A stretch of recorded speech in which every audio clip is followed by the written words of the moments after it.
Good morning. Today we're going to take a look at software development, what exactly goes into it, and how teams work together to create the final product. Today we have a couple objectives. First, we want to understand how a piece of software is developed.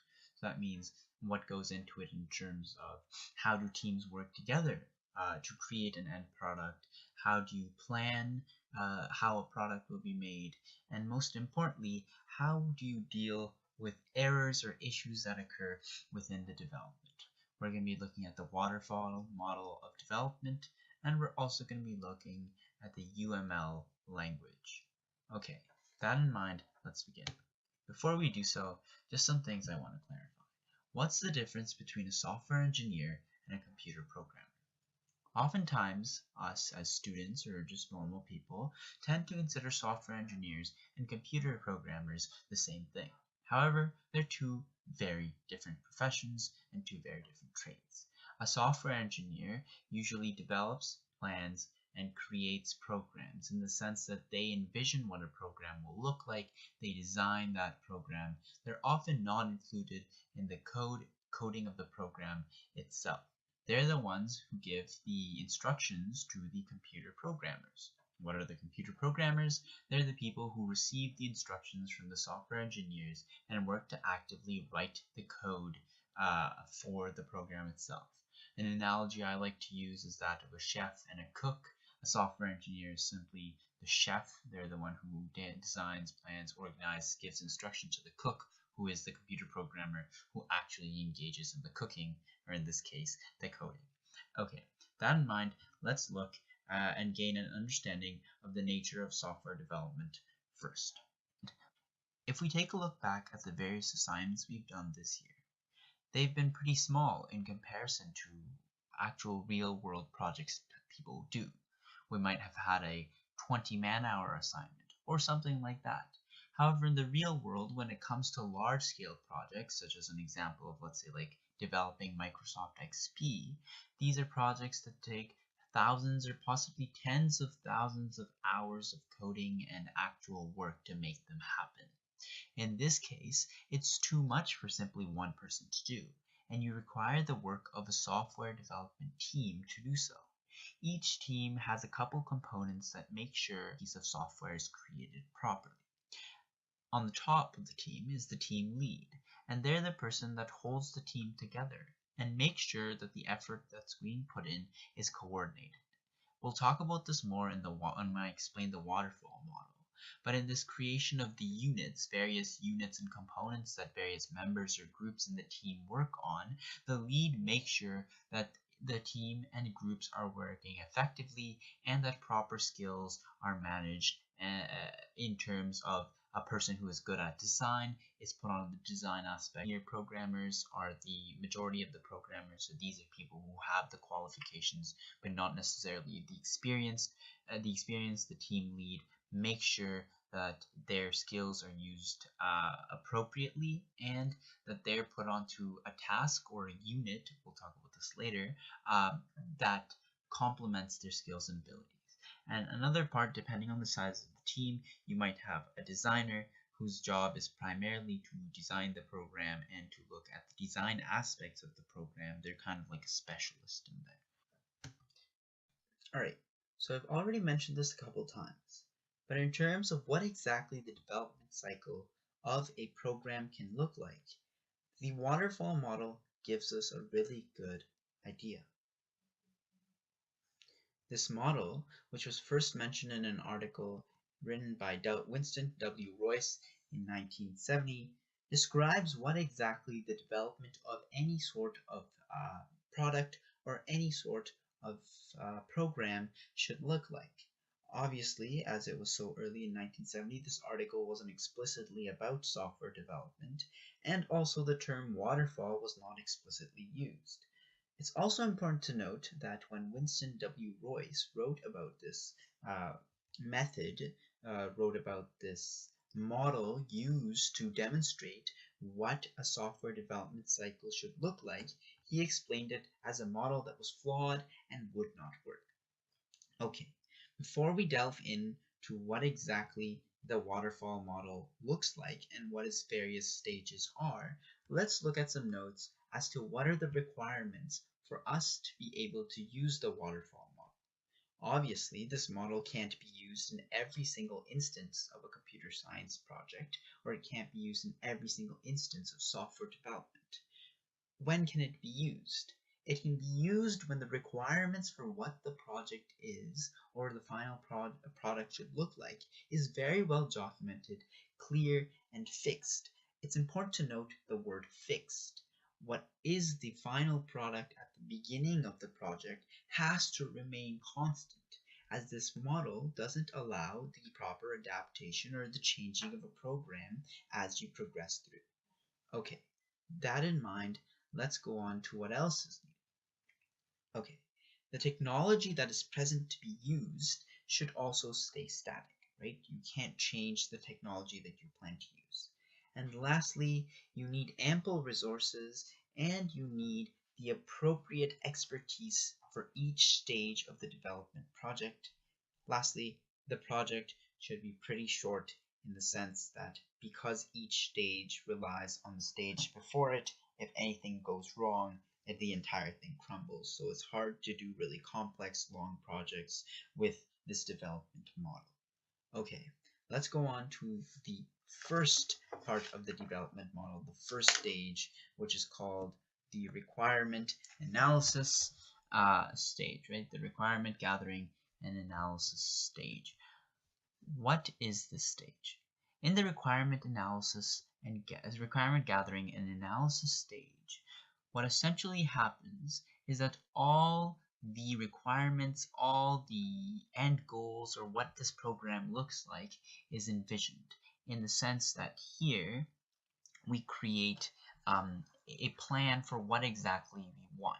Oftentimes, the consumer or the customer who is ordering this product or the inventor of this product or software envisions what they want the end product to look like. This means that they would say something like, I want a product that takes an input from a user and then returns the most likely outcome or something like that, right? But what they want, what they require from this product is outlined, importantly, clearly outlined in the requirement gathering and analysis phase. Okay. Another thing to note is that any misinterpretation at this stage will give rise to issues later on. This requirement gathering and analysis stage sets the entire direction from the process. For this entire process, it's important that the requirements that are set out here don't change throughout the project. Second is the system design phase. Okay, so we've already set out requirements for the end goal. In this part, what we do is the requirements are analyzed, and from that, the most appropriate system design is prepared in the sense of when we ask ourselves, here's what we want to do for the end of by the end of the project, but how are we going to get there? What are the various modules? What are the various components that need to be created and then put together in order to have that end goal? The system design phase is the phase in which we figure that out, in which we outline that. Oftentimes, front-end UML designs are used in this stage. I'll explore UML a bit later in this presentation. Going back to that idea of system design and breaking down into logical modules, in this phase, obviously I explored this idea of projects being huge. This is the time when we break a project up, which might be like 1,000 man-hours, into like 5 smaller projects of, let's say, 200 man-hours each. And for each module, we identify like what are the requirements for it and how should they be designed. Next stage, implementation. In the implementation stage, each little module is developed and coded individually. So in the idea that I proposed originally with the computer programmer teams, each little group within the team would be allocated to a module, which we call unit, and they would develop and test that separately. Okay, integration and testing phase. This is kind of like the boom or bust stage of this entire waterfall model, in the sense that in this stage, we take all the various modules, all the various components that were previously developed, and put them together into one whole program. Now, this phase oftentimes can take a lot longer than earlier stages, depending on how coordinated the team was in terms of following the plan. If the plan is appropriately followed, the various units should be able to come together. However, it wasn't followed, or there exists problems within, let's say, like one of the units, then it becomes really tough for all of them to come together to become one cohesive program. The next thing is deployment. Obviously, in this stage, we want to deploy the product, deploy the piece of software to the consumer environment. This is kind of like the all-in or all-out stage. This is what breaks or makes the product, how much the consumers or how much the customer, whoever this product is made for, likes it.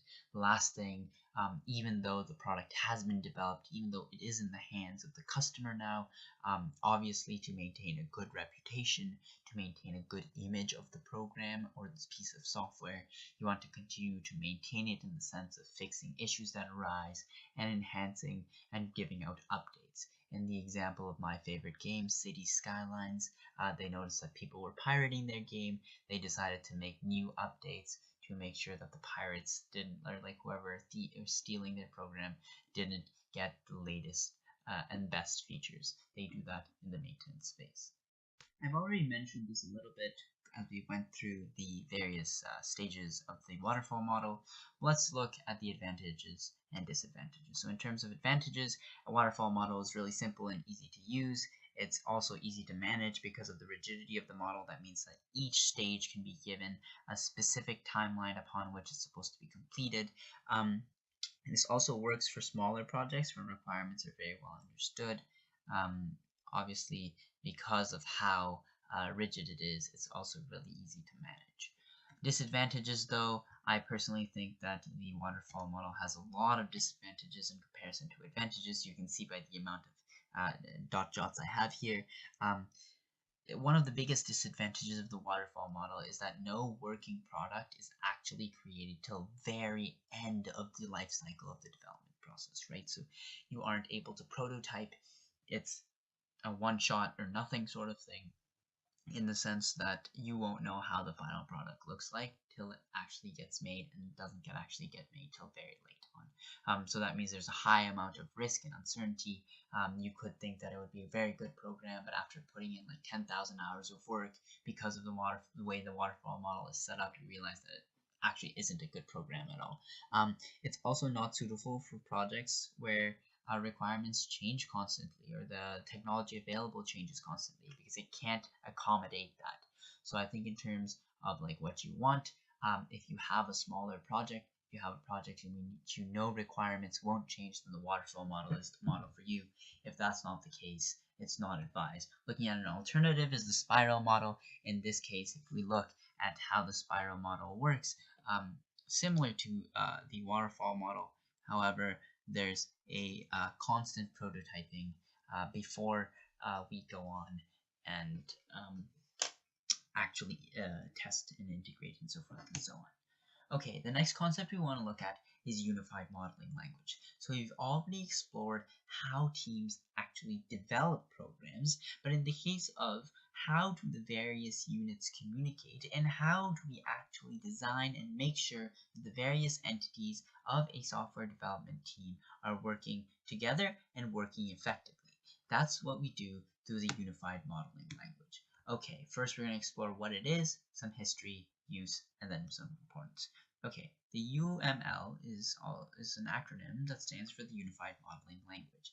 It's based on diagrammatic representation of software components that transcend computer languages. It's important to note that it doesn't matter what language a program is being coded in, UML can effectively set the plan and design for every type of program. It's also important to note that this is only for object-oriented programming.